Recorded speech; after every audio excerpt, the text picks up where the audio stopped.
Y Dios lo hace haciéndonos instrumentos de restauración en la iglesia, entre nosotros, pero también en el mundo. La enseñanza de este día se titula De la redención a la restauración. ¿Cuál es nuestro rol en el plan de Dios? Creo que a veces no tenemos esa claridad. La serie la finalizamos este día. Pues es una miniserie, ¿verdad?, basada en el libro de Ruth.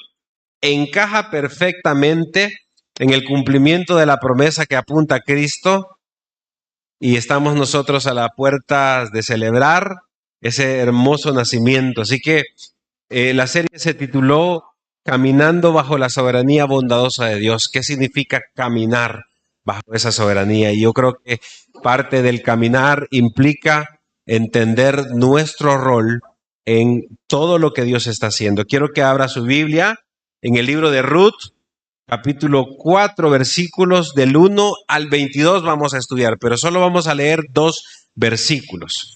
Miren lo que dice, versículo 1.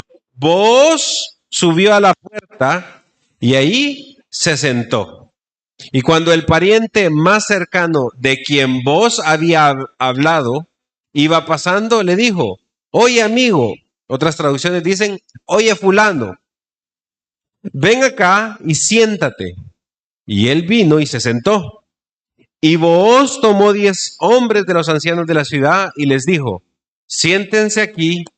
Y ellos se sentaron.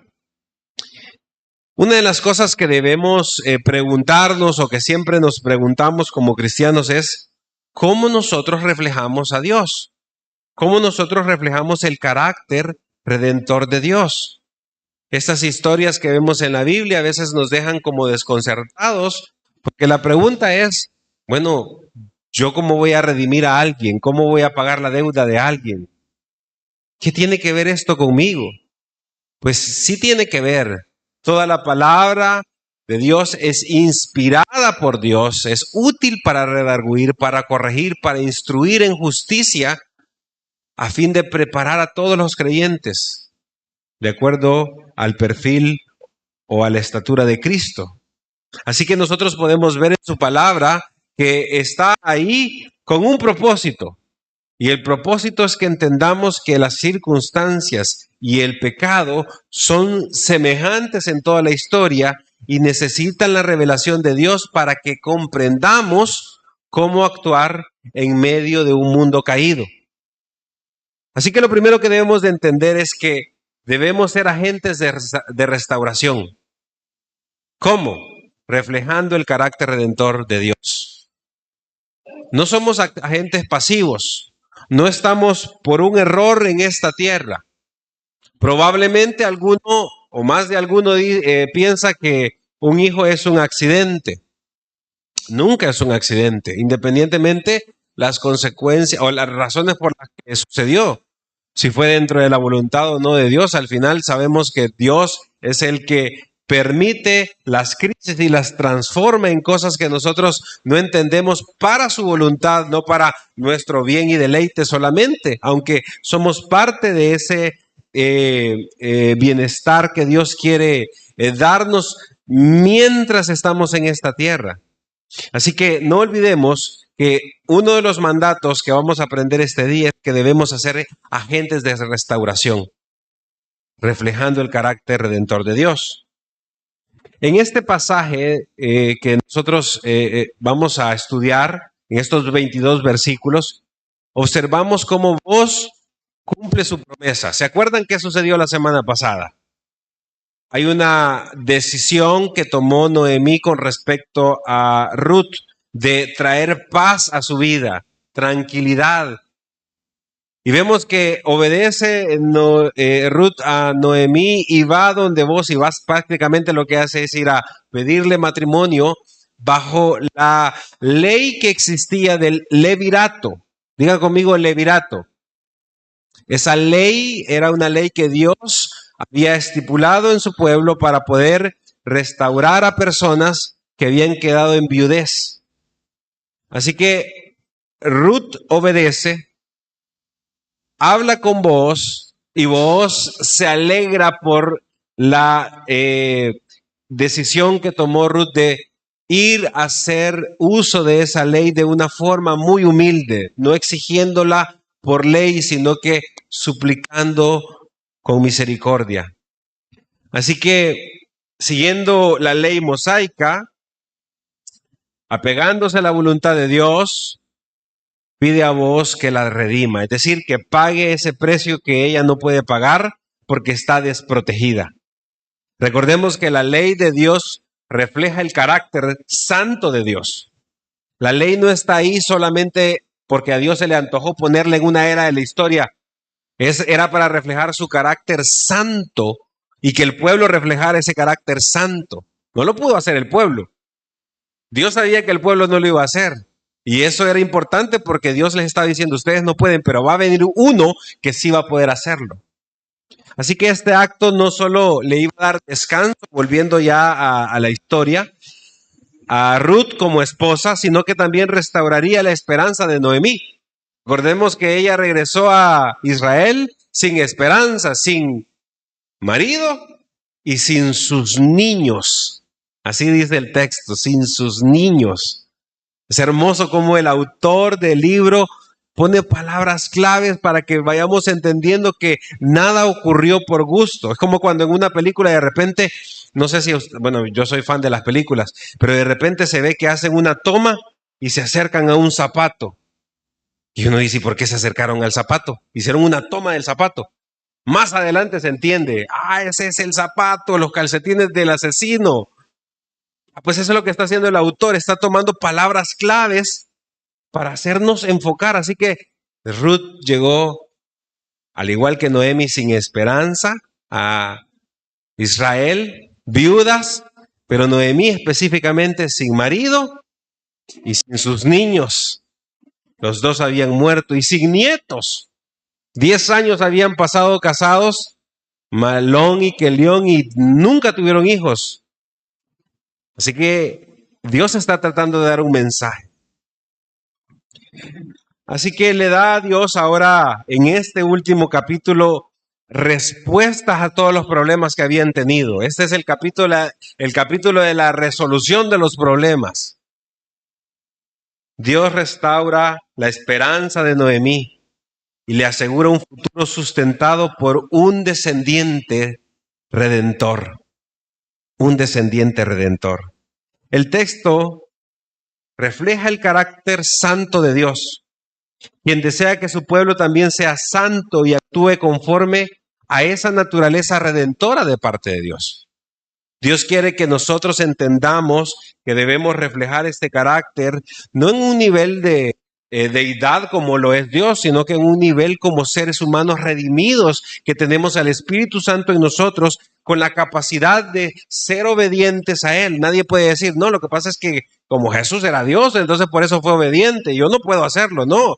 Dios en esta era, específicamente después de Cristo, nos ha proporcionado que el mismo Dios Espíritu Santo habite en nosotros, por lo cual no tenemos excusa para decir, yo no puedo hacer la voluntad de Dios. Claro que la podemos hacer porque su Espíritu Santo, con el poder que resucitó a Cristo, tenemos ese poder para obedecer a Dios. Lo que pasa es que a veces no lo queremos hacer. Dios está actuando en los seres humanos, pero los seres humanos redimidos solemos resistirnos de la obra de Dios. Así que este pasaje nos muestra que Dios utiliza todas las circunstancias, incluso aquellas que parecen casualidades, para cumplir su propósito eterno. Él es el origen de toda la redención. Nosotros estamos viviendo en una historia que se llama la redención de sus redimidos. Todas las eras que han existido desde Adán hasta hoy, Dios ha revelado este gran misterio. Por eso es que no es lógico que en las iglesias no se hable de lo que Dios está revelando y ha revelado en su palabra siempre. Si en las iglesias se empiezan a hablar de 5 puntos para ser mejor familias, afuera de la redención de Dios, están cometiendo un grave error, están predicando un evangelio distinto. Estamos viendo cómo Dios entreteje toda su historia. Ahora bien, un contraste interesante que aparece en este texto que vamos a estudiar es que Booz actúa con misericordia y con justicia. Vemos que él, desde que conoció a Ruth, desde entonces fue justo, fue misericordioso, pero el pariente que era más cercano, que acá se le dice el amigo o un fulano, ni siquiera el autor quiere mencionar su nombre. Dato curioso, miren cómo menciona a Kelión, a Malón, a Elimelech, y le da nombre a todos. El autor es bien detallista en poner los nombres. Nunca vemos un comentario de Malón, ni de Kelión, ni de Elimelech, pero pone los nombres. Pero de este personaje solo le dice un fulano. Mucho dinero, con la capacidad de redimir, de cumplir la ley, pero el fulano está por ahí. Miren lo que dice el versículo 3 al 4. Ya vimos en los primeros dos versículos que Booz cumple la promesa que le hizo a Ruth. Hoy mismo voy a resolver ese problema. La noche anterior había llegado a la era a ver cómo Booz tiraba las espigas, ¿verdad? Para poder separarlas del grano de cebada. Y sigue todas las instrucciones Ruth que Noemi le había dado. Cuando hablan, él le promete que hoy mismo va a resolver el problema, que él sí quiere redimirla, pero necesita hacer lo correcto, que hay otro pariente que probablemente la puede redimir. Así que vemos el versículo 3 al 4 y dice lo siguiente: entonces dijo al pariente más cercano, al Redentor, Noemí, o sea, Booz le está diciendo, Noemí que volvió de la tierra de Moab, haciendo una referencia a lo que leímos en el capítulo 1, tiene que vender la parte de la tierra que pertenecía a nuestro hermano Elimelech. ¿Por qué la tenía que vender? Porque era pobre, había quedado sin nada. Así que la ley permitía que se vendiera la tierra. Es como que viene este pariente y le va a dar una cantidad de dinero y el pariente se la va a quedar si no se la paga. No es un préstamo, porque dentro del sistema teocrático de Dios en el pueblo de Israel, los préstamos con intereses no eran permitidos para el pueblo, para que no generaran pobreza. Entonces viene Dios y permite esta ley y le dice, pueden ustedes comprar la tierra de un pariente pobre y luego, cuando se las pague, se la tienen que devolver. Entonces, esto es lo que está pasando. Noemí, que volvió de la tierra de Moab, tiene que vender la parte de la tierra que pertenecía a nuestro hermano Elimelech, el muerto. Y pensé informarte diciéndote, cómprala en presencia de los que están aquí sentados. Ya había llamado testigos, era la tradición, era prácticamente una ceremonia que se estaba haciendo ahí de compra y venta y de matrimonio al mismo tiempo. O sea, nosotros no lo vemos porque como no estamos en el contexto, pero era la forma de celebrar el contrato legal de las tierras y el contrato matrimonial. Así que estamos ante una ceremonia civil y de alguna forma religiosa. Los bienes están incluidos dentro de la ceremonia del matrimonio. Entonces, estratégicamente, Booz le hace primero referencia a las pertenencias materiales de Noemi. Y dice, y pensé informarte diciendo, de cómprala en presencia de los que están aquí sentados y en presencia de los ancianos de mi pueblo, es decir, como que fuera el notario ahí certificando lo que estaba ocurriendo, o los testigos diciendo, sí, se están casando, ¿verdad? Si la vas a redimir, redímela, es decir, si la vas a comprar, cómprala. Y si no, dímelo para que yo lo sepa, porque no hay otro aparte de ti que la redima y yo después de ti. ¿Y qué dijo él? El fulano, la redimiré. Entonces viene Booz y le pone primero la parte de los bienes, porque para él era como, bueno, voy a pagar algo, pero esta tierra al final va a ser mía. Noemi ya estaba vieja. Y la única forma que esta mujer puede recuperar su tierra es después de 50 años en el año del jubileo. Que en el año del jubileo, que era parte de la ley de Dios, todo el pueblo tenía que perdonar las deudas de los deudores y devolver las tierras. Un sistema hermoso de parte de Dios para preservar la economía y que no hubiera pobreza en su pueblo. 50 años suficiente, ¿verdad? Pudo haber hecho uso de la tierra y todo eso, pero Elimelech sabía que Noemí era vieja, por lo tanto, le convenía. Me va a quedar la tierra. Le doy, pero me queda la tierra. Le voy a sacar mucho producto.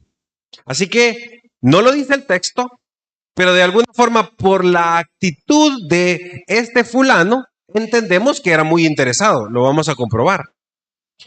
Y aunque este pariente, este fulano, tenía el derecho legal de redimir la tierra de Elimelech, su interés era económico. Su interés no era el espíritu de la ley, el Espíritu Santo de Dios. Es decir, Dios tiene un carácter santo y quería reflejarlo a través de la ley. A Elimelech no le interesaba, iba a cumplir la ley simplemente porque le convenía, no porque quería reflejar el carácter santo.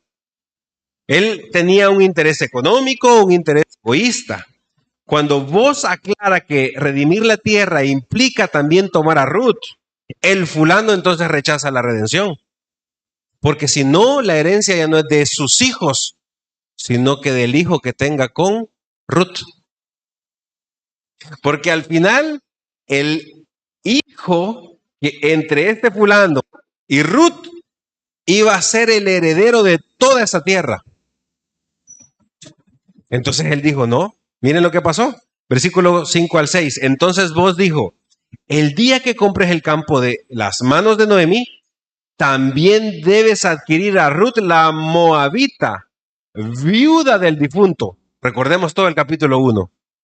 Los problemas del capítulo 1 aquí empiezan a decir, aquí Dios se está resolviendo ya. ¿A fin de qué? Miren cuál era la finalidad de esta ley del levirato. Es como, ¿qué sentido tiene? Pero ya lo vamos a entender mejor. Dice, ¿a fin de qué? De conservar el nombre del difunto en su heredad. Es decir, de que la descendencia sea asegurada y no quede desprotegida, sino que este que nazca es el heredero de todo y restaura a la familia que estaba en problemas. Pero miren qué pasó con el pariente, con el fulano, y el pariente más cercano respondió, no puedo redimirla para mí mismo, no sea que perjudique mi heredad. A él no le interesaba el espíritu de la ley. A él lo que le interesaba era una conveniencia, como cuando alguien se casa por conveniencia económica. O como cuando alguien hace un contrato para comprar una casa porque yo sé que le voy a ganar. Una persona que está perdiendo una propiedad y dice, bueno, yo te la compro, la vas a perder, te pago la mitad. No está haciendo por ayudarlo. El otro se siente ayudado porque le están dando la mitad, pero el otro que está haciendo, aprovechándose de la situación. ¿Lo hizo legalmente? Lo hizo legalmente, pero lo hizo por un interés egoísta, no por ayudarle, teniendo la capacidad. Así que esto que acabamos de ver es realmente cómo actúa dos personajes. Uno que quiere intentar ser justo ante Dios, entendiendo el espíritu de la ley, y otro que simplemente quiere utilizar la ley por conveniencia propia. Así que vemos que Booz actúa en obediencia a la ley, reconoce que participar en esta redención es ser un instrumento de la obra redentora de Dios. Entiende que la palabra redentor se aplica a las cuestiones normales en el día a día, legales en el pueblo, pero no puede separar que está reflejando el carácter redentor de Dios, porque ya el pueblo de Israel entendía que Dios había redimido a Israel, rescatándolo ¿de dónde? De Egipto. Y ya estaban viviendo la promesa de Dios en el pueblo, en la tierra que Dios los había llevado. Recuerden que fue en la época de los jueces, cuando los jueces gobernaban. Pues entonces Dios ya les había dado la heredad de la tierra. Si ustedes leen el libro de los jueces, ven cómo hay en los capítulos finales del libro de los jueces se empieza a repartir que para Efraín va a ser esta parte, que para Benjamín va a ser esta parte, que para Judá va a ser esta parte, que para... empieza a repartir a todos. Así que Booz tenía claridad de eso. Pero a través de la transacción que se formaliza en presencia de los ancianos, Booz demuestra su compromiso con el carácter redentor. Mientras uno ve esto como un simple negocio, el fulano, Booz lo percibe como parte de la historia redentora, divina. Miren lo que dice el versículo del 7 al 8. Y la costumbre en los tiempos pasados en Israel, tocante a la redención y al intercambio de las tierras para confirmar cualquier asunto, era esta. Miren cómo era. Aquí no había sello notarial, ¿verdad? No había protocolo, no habían firmas. Eran chancletazos lo que se daban. Las mamás hubieran tenido una gran, hoy en día, experiencia con las chancletas, ¿verdad? Miren el chancletazo. Dice, y la costumbre en tiempos pasados en Israel tocante a la redención y el intercambio de tierras para confirmar cualquier asunto era esta. Uno se quitaba la sandalia y se la daba al otro. Y esta era la manera de confirmar los tratos en Israel. El autor, por alguna razón, tiene que hacer esta aclaración para que quien está leyendo entienda por qué lo hicieron. Probablemente porque ya no era parte de la costumbre cuando ya fue escrito el libro. Entonces miren lo que hizo el pariente, el fulano, el indigno de ser nombrado. El versículo 8, el pariente más cercano dijo a Booz, cómprala para ti, que te aproveche, ¿verdad? Y se quitó la sandalia. Quiero que veamos un contraste. Imagínense dos constructoras. Una solo se preocupa por construir para obtener ganancias inmediatas. ¿Sí? Y el otro edifica con la intención de dejar un legado duradero. ¿Cómo lo podemos comprobar? Hay tantos casos en los cuales ustedes ven que construcciones en un terremoto se destruyen y otras sobreviven. ¿Cómo es posible eso? Malas intenciones, intereses económicos. Todos tienen que hacer un estudio del suelo, todos tienen que garantizar que los sismos que hay en el país deben soportarse en las viviendas que se construyen. Las que se caen es porque algo o materiales no utilizaron o no siguieron procedimientos, principalmente pensando en residencias o en residenciales. Unos lo hicieron por ganancia, otros lo hicieron porque realmente querían beneficiar con una vivienda que fuera digna y justa. Así que el primero calcula los costos y evita riesgos para él económicos que puedan afectar su comodidad, mientras que el segundo invierte en algo, tal vez no va a ganar la misma cantidad, pero sabe que va a durar, incluso si implica sacrificios personales. Así que vos es ese constructor que quiere un legado, dispuesto a invertir su vida en un propósito eterno, mientras que el fulano es el que busca solo un beneficio inmediato. Así que lo que nosotros vemos como un principio clave acá es que Dios llama a su pueblo a reflejar ese carácter redentor. En el contexto de Ruth, esto significaba obedecer la ley de Dios, mostrar misericordia y participar activamente en la restauración de otros. Booz entendió su papel, que era un papel que iba más allá de sus propios intereses. Él era un agente en la historia redentora de Dios. Y él lo entendía. Y en contraste con el fulano, hay dos actitudes que nosotros vemos acá en la obra de Dios. Una centrada en uno mismo y otra centrada en los propósitos divinos. Así que este principio realmente, hermanos, nos desafía a nosotros a ser agentes de restauración. En un mundo donde prevalece el egoísmo, el individualismo y donde los ejemplos que hemos visto no están alejados de realidades, hoy en día también, Dios nos llama a nosotros a actuar con misericordia y a priorizar sus propósitos, hermanos. Incluso si esto implica un sacrificio personal. Si nosotros somos empresarios, por ejemplo, Deberíamos de usar los recursos que tenemos no para enriquecernos como lo hacen los del mundo, sino que deberíamos de utilizarlo para apoyar y promover la justicia, la ayuda al prójimo y no solo estar buscando beneficios económicos. Si hay un miembro en la iglesia que está también trabajando en la iglesia y se compromete a servir en un ministerio, en un área específica que implica tiempo y esfuerzo, debe de hacerlo confiando en que Dios va a utilizar ese sacrificio que usted está haciendo para la gloria de Dios. Yo creo que es un tiempo al leer esto de que reflexionemos en nuestras prioridades. ¿Estamos más enfocados en proteger nuestros intereses o en ser instrumentos para bendecir a otros? ¿Cuál es su afán? ¿Entiende que usted debe de reflejar el carácter de Dios? ¿Estamos dispuestos a sacrificar nuestro tiempo? ¿Están dispuestos a hacer sacrificios sobre sus intereses personales? ¿O quiere ser un instrumento de Dios para bendecir a otro? ¿Quiere restaurar relaciones y servir a Dios en la iglesia? ¿O quiere simplemente consejos que le sirvan para su casa, para sus hijos, para su hogar? Yo, aquí, lo que Dios me ha dado a cuidar.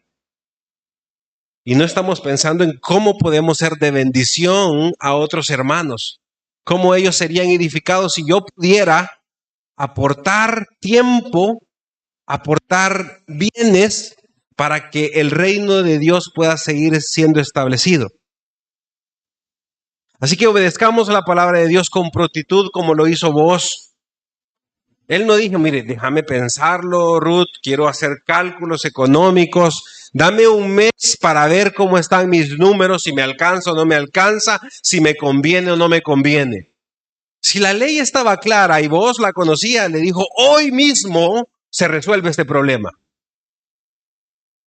Así que, ¿cómo usted responde? Usted está haciendo cálculos probablemente allá por el año 2027, cuando ya las cosas en el trabajo hayan mejorado, ahí voy a servir. O los jóvenes pueden decir, cuando yo termine mi carrera universitaria, entonces le voy a dedicar el tiempo al Señor. O las mujeres podrían decir, bueno, cuando mis hijos ya tengan 5 años, no, quizás 10 o quizás los 18 años, entonces yo voy a hacer el esfuerzo por ver si sacrifico algo para restaurar la vida de alguien, entendiendo que yo soy parte del pueblo de Dios y debo de reflejar su carácter. Lo que debemos de hacer, hermanos, es confiar en que Dios garantiza los resultados. No somos nosotros los que garantizamos el resultado. Estar en una iglesia no implica que yo voy a hacer planes para ver cómo esta iglesia va a beneficiarme a mí. Estar en una iglesia implica que yo entiendo que voy a hacer algo para que esta iglesia sea edificada. Y cuando me refiero a la iglesia, no me refiero a las 4 paredes, me refiero a nuestro rol entre hermanos. Cada uno de los que estamos acá tenemos un rol importante dentro del plan de redención y a veces pensamos que es pura casualidad que Dios nos haya traído. No es casualidad, hermanos. Dios quiere hacer algo a través de cada uno de nosotros. Somos el fruto del trabajo que hicieron nuestros padres, nuestros abuelos, que nosotros no lo conocimos, pero que Dios sí lo conocía perfectamente. Así que si enfrentamos desafíos en nuestra familia, en la iglesia, en el lugar de trabajo, lo que debemos de hacer es confiar en que Dios nos va a dar los recursos, la fortaleza para cumplir su propósito en medio de esa circunstancia adversa. Ahora, ¿qué hacer después de que sabemos que debemos reflejar el carácter de Dios? ¿Qué debemos de hacer? Ya sé que yo debo de reflejar el carácter redentor de Dios, haciendo mi participación, edificando a mi hermano, entendiendo que eso refleja lo que Dios ha hecho en la historia de la humanidad, redimiéndonos, salvándonos sin poder pagar nosotros nada. ¿Cómo nosotros reflejamos eso? ¿Y para qué sirve? ¿Y qué hacemos después? Bueno, lo segundo que debemos hacer es proclamar la obra redentora, porque al hacerlo damos testimonio de su fidelidad. Quiero que leamos del versículo 9 al 12. Miren lo que dice. Entonces Booz, este es uno de los clímax de la historia. Entonces Booz dijo a los ancianos y a todo el pueblo. Al principio, ¿cuántos habían? 10. ¿Y ahora? Que cuando hay boda, ¿verdad? Y cuando hay chambre, todo el mundo quiere saber. Así que hoy ya estaba todo el pueblo, se puso bueno el asunto. Y recuerden que esto se hacía no en una oficina jurídica, se hacía a la entrada de la ciudad donde todo el mundo pasaba. Y no era una gran entrada, ¿verdad? Que uno diga, no, era una entrada pequeña a la ciudad. Así que ahí se hacían los negocios para que hubieran testigos y nadie dijera esto es mentira. Entonces Booz dijo a los ancianos y a todo el pueblo, ustedes son testigos hoy que he comprado de la mano de Noemí. Y ahí se extiende todo lo que le pertenecía a Elimelech y todo lo que le pertenecía a Kelión y a Malón. Además, he adquirido a Ruth, la moabita. Y aquí vemos quién era el esposo de Ruth, ¿verdad? No lo dice en todo el texto, hasta acá dice, viuda de Malón, para que sea mi mujer. Y otra vez, ¿para qué? Porque a mí me gusta, porque es bonita, porque me conviene. ¿Cuál fue la finalidad? Preservar el nombre del difunto en su heredad, para que el nombre del difunto no sea cortado de entre sus hermanos, ni del atrio de su lugar de nacimiento. Ustedes son testigos, ¿cuándo? Hoy. Él lo hizo al día que le dijo que lo iba a hacer. Así que Booz se dirige a los ancianos y él ha proclamado dos cosas. Ha redimido las pertenencias. ¿Sí? Pero sabe que esas pertenencias no son de él. De Elimelech, de Kelión y Malón, y no le interesó. Aquí no hay negocio, hermanos. Aquí es el hijo el que va a terminar de redimir todo aquello que había quedado, que era de Noemi y de Ruth. Y lo segundo que hace es que toma a Ruth, la moabita, la que era indigna, como esposa, con el propósito de preservar el nombre del difunto en su heredad. Así que, a diferencia del texto anterior, ¿se acuerdan que todo era en privadito? Sí, estaban solitos, Booz y Ruth, platicando solo entre ellos, que nadie se dé cuenta. Voy a proteger tu dignidad, vete rápido, toma las 7 medidas de cebada, 6, medidas de cebada, llévatelas, pero yo resuelvo ahora, no te preocupes, tranquila. Aunque ella se fue un poquito quizás desconsolada, pero le dio un poco de tranquilidad y vemos que ahora ya no es algo privado, es algo público. Booz se asegura que hayan testigos para dar validez a su cumplimiento de la ley y su testimonio con la intención de obedecer a Dios. Este acto refleja no solo la fidelidad a la ley mosaica, sino también un compromiso con la justicia y el amor redentor. Él obedece a la ley, pero lo hace ¿cómo? Desde el corazón. Miren lo que dice Deuteronomio 25:5 para aquellos que toman nota. Cuando dos hermanos habitan juntos y uno de ellos muere y no tiene hijo, la mujer del fallecido no se casará fuera de la familia de un extraño. El cuñado se allegará a ella y la tomará para sí como mujer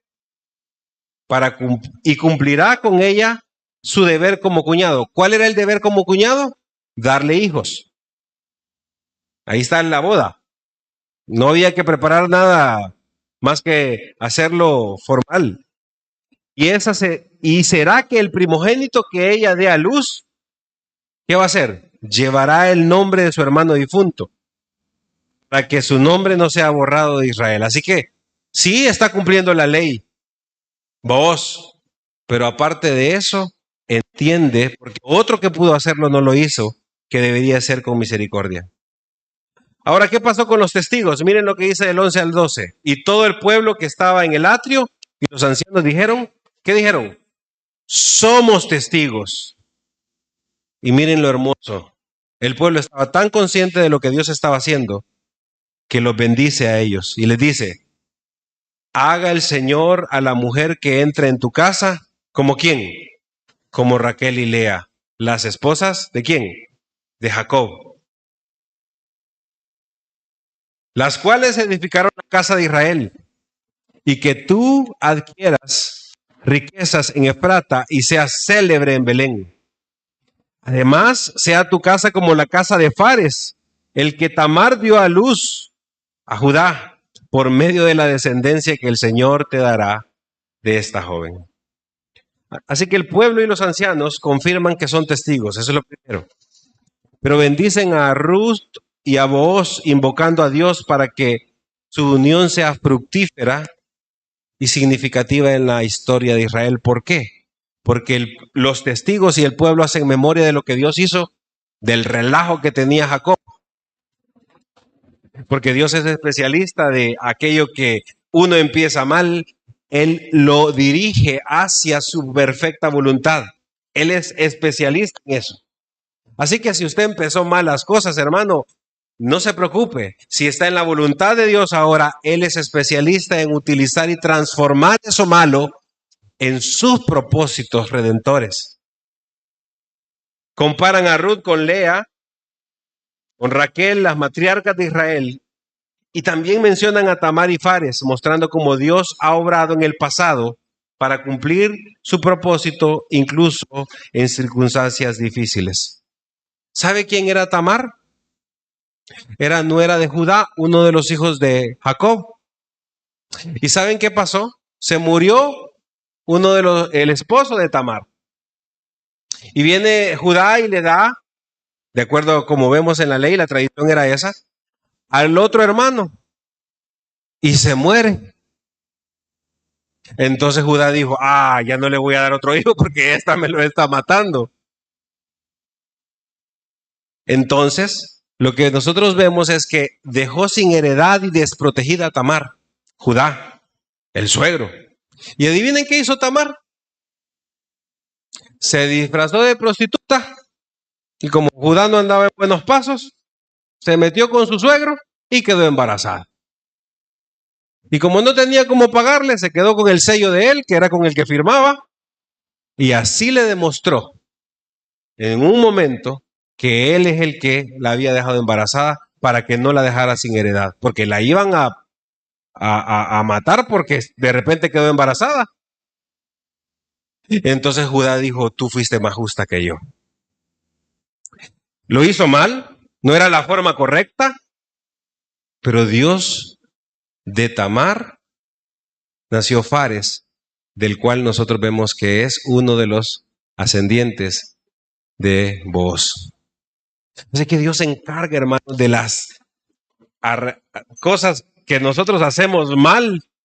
Él se encarga de dirigirlas a su perfecto plan, hermanos. La conciencia que nosotros tenemos con respecto a lo que Dios está haciendo hace la diferencia en vivir una vida plena y bendecida en Dios. Que entendamos que Dios está haciendo, porque Dios nos trajo a la iglesia, porque Dios está haciendo esto. Así que la fidelidad y justicia de Dios son reveladas y proclamadas públicamente por vos y los testigos cuando reconocen que Dios hizo todo esto.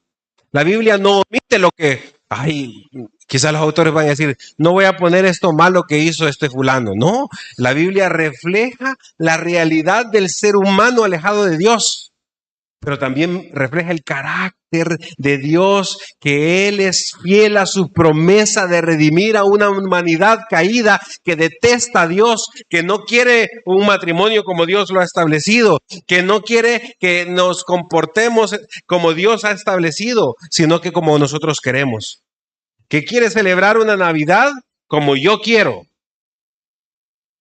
Que aquí ni siquiera es la Navidad porque Jesús no nació ahí, pero ni eso hacemos, ni el intento por reflejar en algún momento de nuestra vida el carácter de Dios. Así que vemos que Booz es un ejemplo de cómo se debe proclamar la redención públicamente. No es algo que hay que callarlo. Al igual que Booz no redimió en secreto, hermanos. Vemos a Jesús, nuestro Redentor, que proclamó abiertamente su obra para que todos la conocieran. Jesús no murió en secreto. Jesús murió públicamente para que quedara registrado en la historia de que Él nos había redimido. No es una idea filosófica, no es una deducción de la Biblia la muerte de Cristo. Es una obra explícita que cambió la historia de la humanidad y que nosotros menospreciamos cada año. Ni en Navidad ni en Semana Santa nos interesa Dios, nos interesan las vacaciones, nos interesan los regalos, nos interesan el pavo, nos interesa qué vamos a tomar, qué vamos a vestir. Nuestros hijos están más afanados en qué van a comprar, si van a reventar cohetes o no, en entender que Cristo Jesús en alguna época de la historia descendió de estos hombres, representándonos y cumpliendo su promesa de redención. En Hechos 1:8 vemos: pero recibirán poder cuando el Espíritu Santo venga sobre ustedes y me serán testigos en Jerusalén, en toda Judea y Samaria, hasta los confines de la tierra. Hermanos, estamos llamados a ser testigos públicos de la obra de Jesucristo, pero estamos callados. Estamos estudiando nuestras carreras universitarias, estamos vendiendo en nuestros negocios, callados, sin testificar la obra redentora que Cristo hizo en nosotros, y mucho menos, porque ni siquiera se nos ocurre predicarle el evangelio a aquel que no lo conoce porque me cae mal, mi compañero de trabajo que me ha hecho tanto daño, aquel familiar que me engañó. ¿Cómo le voy a predicar el evangelio? Que se vaya al infierno. Aquel bolito que va en la esquina, no se merece porque anda bolito. Se nos olvida que estamos llamados a proclamar como Cristo lo hizo y llamó a sus discípulos a ser testigos de la redención. Hermanos, testifiquemos predicando el evangelio de Cristo, lo que internamente Cristo hizo en nosotros. En secreto, testifiquémoslo en público. Seamos testigos de la obra redentora de Dios. Pero el testimonio de su obra en nosotros viene de un corazón que reconoce que Dios es el que interviene. Por eso, en el punto número 3, debemos reconocer que nuestra bendición proviene de la gracia de Dios. ¿De dónde vienen las bendiciones que tenemos?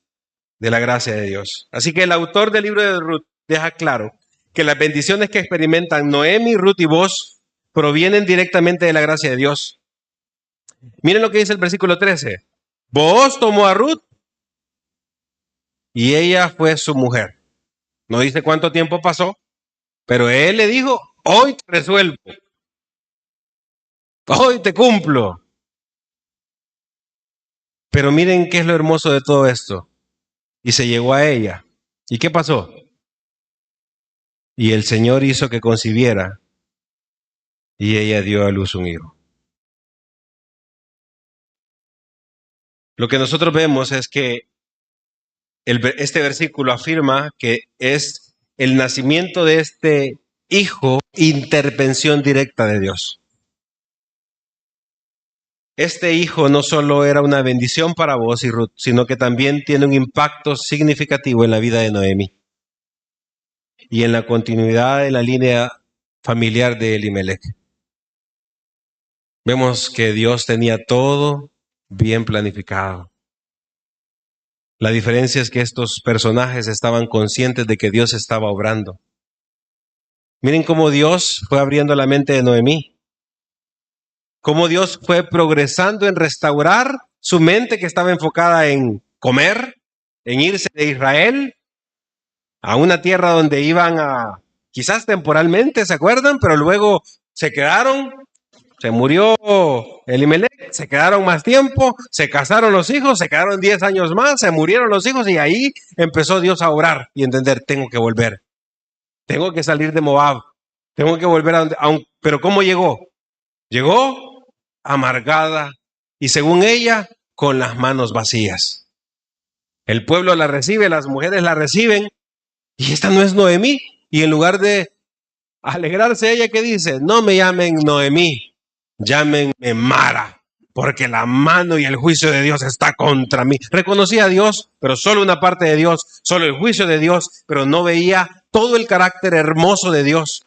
Pero en el versículo, al final del capítulo 2, ya Noemi tiene una conciencia distinta, tiene los efa de cebada que le había llevado Ruth. Ya no está con las manos vacías. Dios le demuestra que no está con las manos vacías.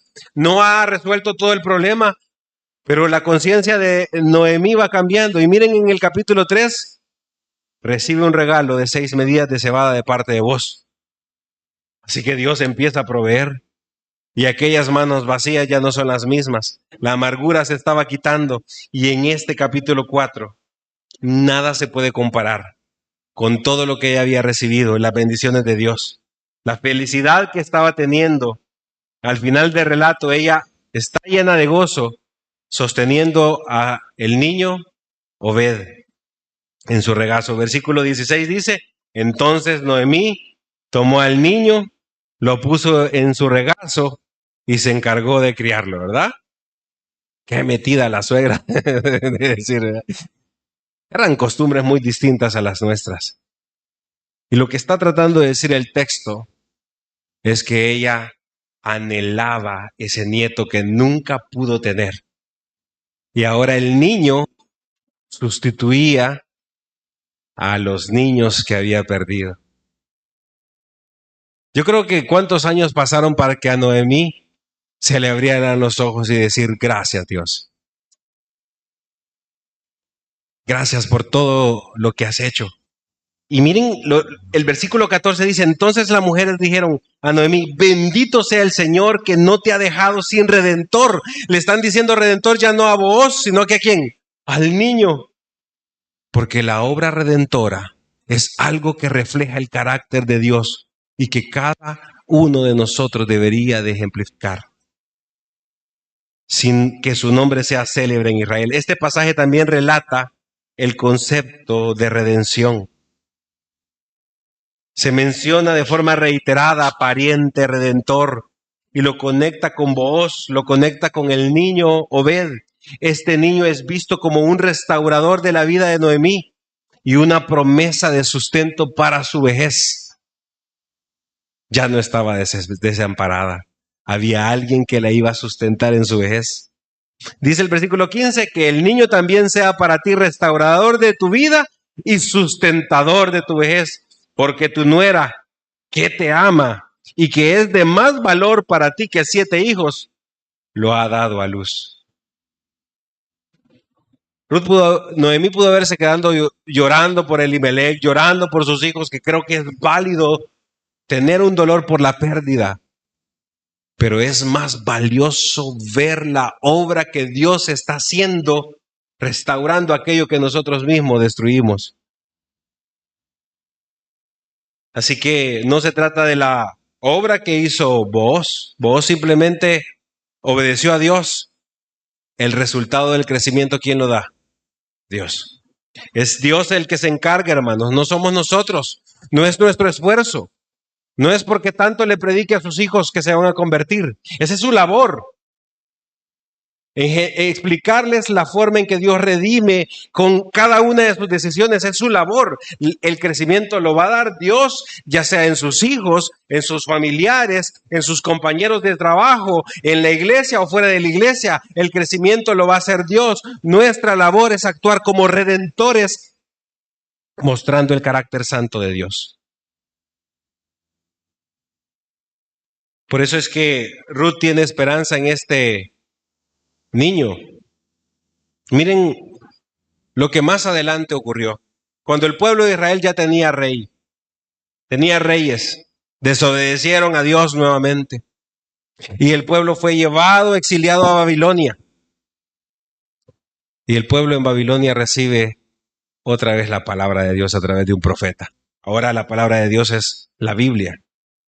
Y miren lo que pasó en esa época a través del profeta Isaías, dándole esperanza al pueblo que estaba en medio de desaparecer, ya no estar en su tierra. Y dice, porque un niño nos ha nacido, hay una profecía de un niño otra vez. Un hijo nos ha sido dado y la soberanía reposará sobre sus hombros y se llamará su nombre admirable consejero, Dios poderoso, Padre eterno, príncipe de paz. El aumento de su soberanía y de la paz no tendrán fin sobre el trono de David y sobre su reino, para afianzarlo y sostenerlo con el derecho y la justicia, donde entonces y para siempre el celo del Señor de los ejércitos hará esto. Dios les está dando la promesa de un niño en medio de estar ellos exiliados por haber sido desobedientes, y este era Cristo Jesús. Así que la esperanza de Noemí estaba puesta en Dios. ¿Dónde está nuestra esperanza? ¿Dónde está nuestra esperanza? ¿En sus bienes? ¿En su esposo que algún día va a cambiar? ¿Está su esperanza en que pues la economía hoy va a estar mejor porque hay mucha inversión y hay oro en todo El Salvador? ¿Ahí está puesta su esperanza? Se va a poner barato el oro, hermano. Las hermanas que venden oro deben estar afligidas ahorita, ¿verdad? No, hermanos, nuestra esperanza debe de estar en Dios. Por eso debemos vivir con esperanza ¿en qué? En el cumplimiento de las promesas de Dios. Pero ¿cuáles promesas, hermanos? La promesa de redención. No son las promesas que nos han dicho, Dios tiene, porque a veces hay gente que dice, es que Dios tiene promesas para mí. ¿Cuáles promesas, hermanos? La única promesa que Dios tiene apunta al Redentor. No son promesas temporales de sanidad, de prosperidad, de bienestar. Aunque Dios las da, no son esas las promesas, esas simplemente son un reflejo de su gracia. Lo que nosotros tenemos que tener es la esperanza en esa promesa de Dios, confiando que su redención se cumple en Cristo, hermanos. Su redención se cumple en Cristo. Y miren cómo termina el libro. Él es el padre de Isaí, Obed, padre de David. Estas son las generaciones de Fares. Fares fue padre de Esrón. Esrón fue padre de Ram. Ram, el padre de Aminadab. Animadab, el padre de Nazón. Nazón, el padre de Salmón. Salmón, el padre de Booz. Booz, el padre de Obed. Obed, el padre de Isaí. E Isaí fue el padre de David. El libro inicia con genealogías. Una genealogía de Elimelec con nombres que apuntaban a desgracias, a enfermedades, bajo la voluntad humana de preservar el linaje porque había hambre. Pero ahora el libro termina con la genealogía del rey de Israel que fue conforme al corazón de Dios, porque ellos están siguiendo la voluntad de Dios. Esta forma de hablar de genealogías nos recuerdan los orígenes de la Biblia. En Génesis 3:15 se habla de la primera promesa a la que está apuntando todo lo que estamos estudiando. Dice, pondré enemistad entre tú y la mujer, refiriéndose a la serpiente que había engañado a la mujer, entre tu simiente, que es la simiente de la serpiente, y su simiente, la simiente de la mujer, refiriéndose a aquel que iba a hacer lo siguiente. Él, esa simiente, no se refiere a que todas las simientes lo iban a hacer. Porque unos dicen, aplastemos la cabeza de Satanás, vea, oremos y aplastemos la cabeza de Satanás. No. Quien iba a aplastar la cabeza de Satanás era esa simiente. Y creyendo en esa promesa, Adán tuvo hijos con Eva, creyendo que Dios le dio la esperanza. Le dice, y entre él te va a herir la cabeza y tú lo vas a herir en el talón. Ahí está la primera promesa de redención, hermanos. En Génesis 5:1 dice, este es el libro de la genealogía de Adán. El día que Dios creó al hombre, a semejanza de Dios lo hizo.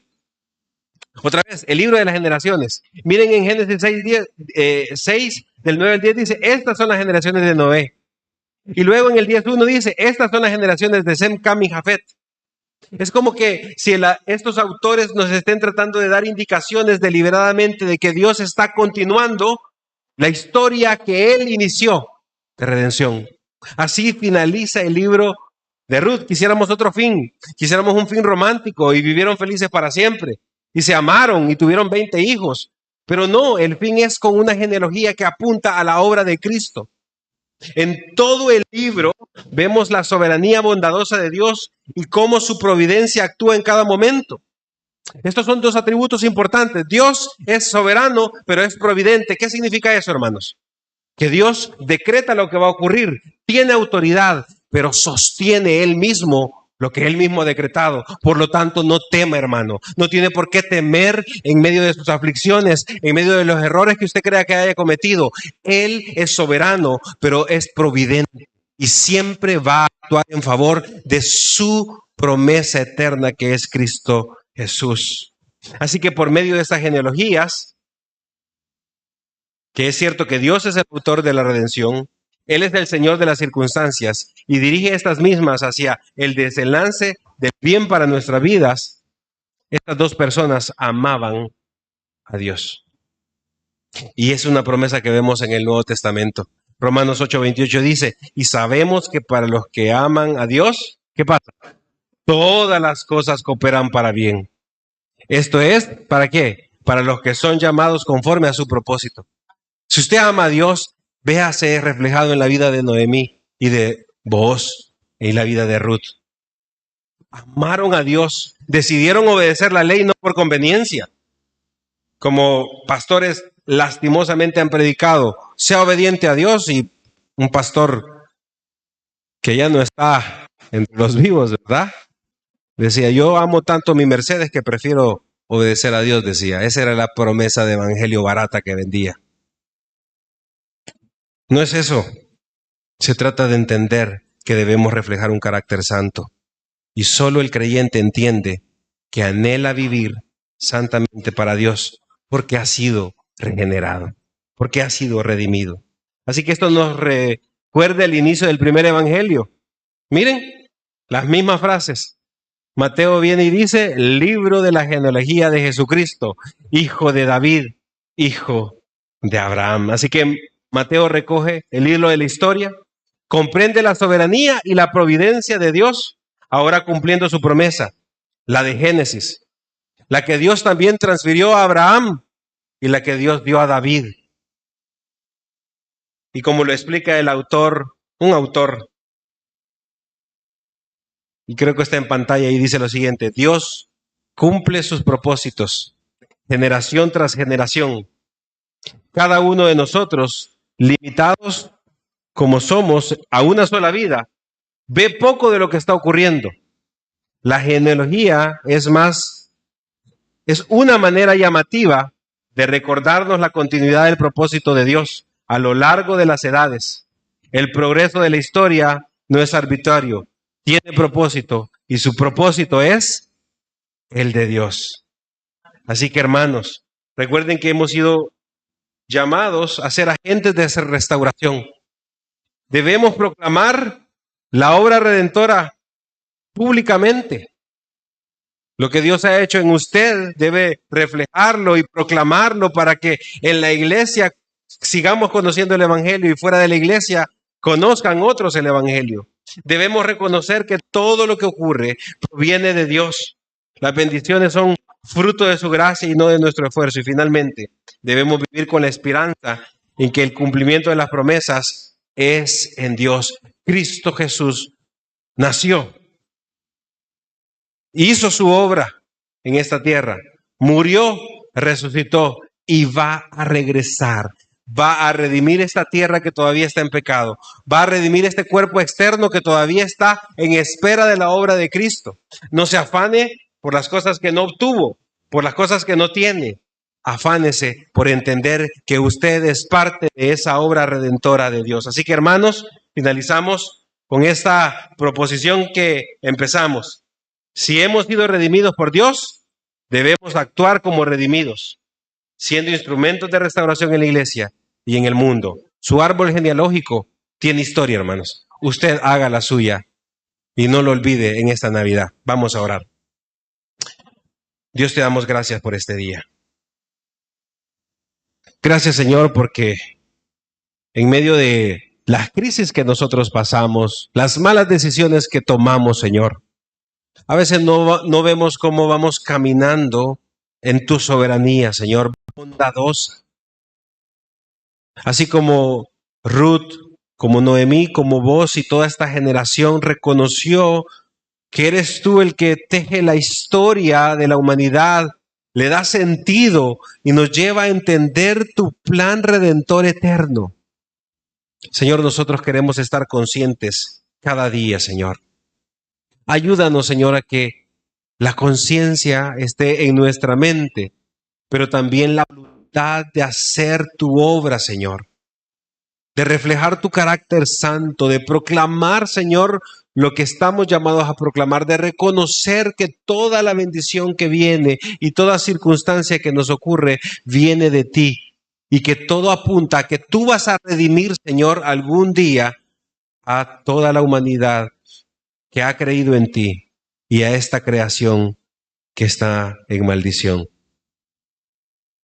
Queremos que regreses pronto, Jesús.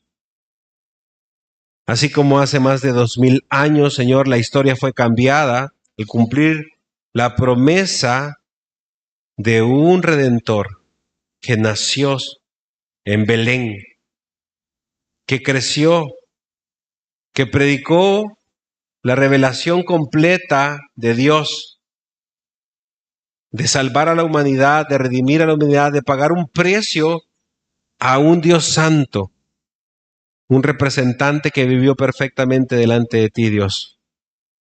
Cristo Jesús, tu Hijo. Que nosotros podamos estar conscientes que esta Navidad celebramos el evento más grandioso de toda la historia de la humanidad, el cumplimiento de tu promesa, donde ahora podemos vivir, Señor, confiados en tu obra redentora, que así como Cristo Jesús vino, va a regresar por su iglesia. Ayúdanos, Señor, a poder vivir en tu voluntad. Hermanos, con esta misma actitud de adoración, quiero